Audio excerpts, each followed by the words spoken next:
Well, I think it's a context that's really nationwide, but of course there's a lot of people in Seattle and the northern climes that found a lot of the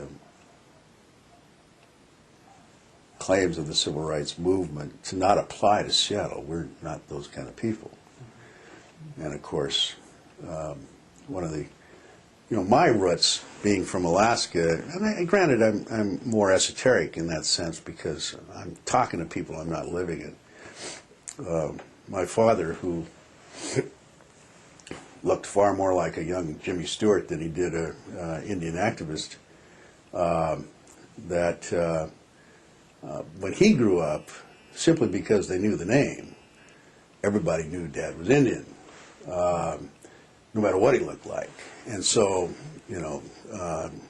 believe it or not, in Juneau and Ketchikan in the 20s and the teens, there were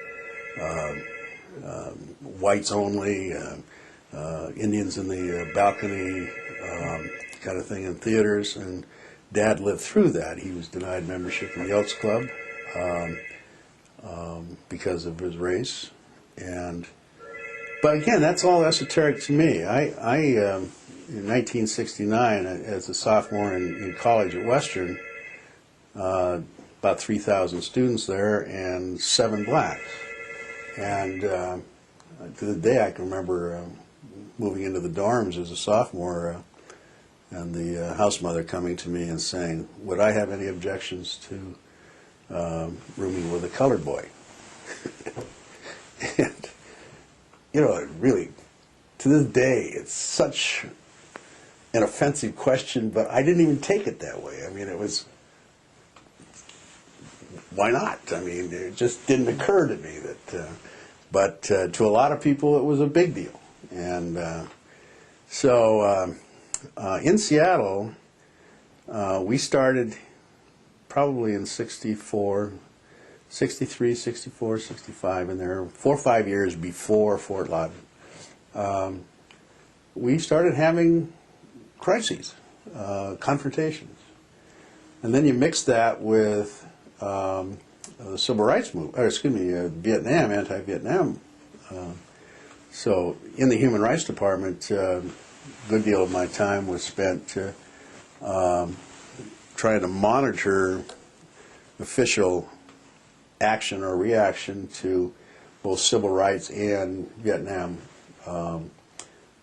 confrontations. We had a number of big demonstrations on the front of the federal courthouse, and I particularly remember one where the police had been stuck in a stairwell of the library across the street from the federal courthouse for like 6 hours on a very hot day, no air conditioning in there. And of course they're loaded up with all kinds of SWAT kind of gear.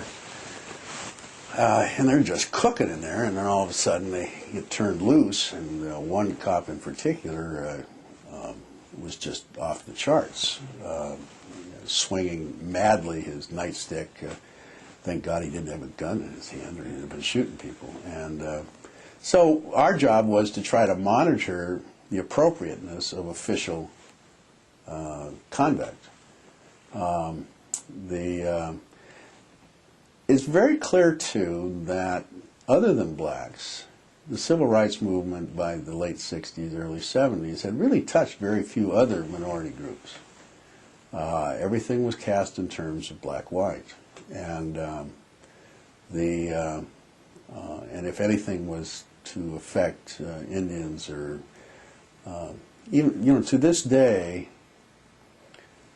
in those times, I think there were Japanese and other Asians, period.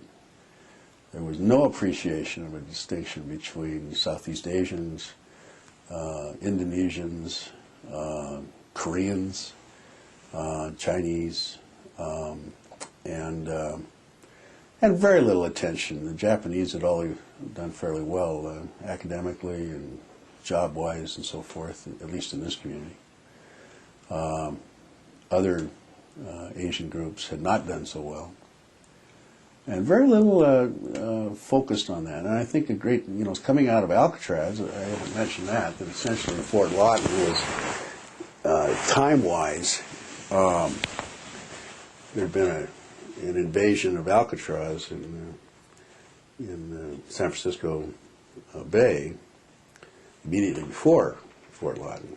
And so there was quite a radicalized group of California natives that came to Seattle immediately before, or as tactics are discussed about what to do. And then when the subject of Fort Lawton came up, they, of course, were very oriented to confrontation.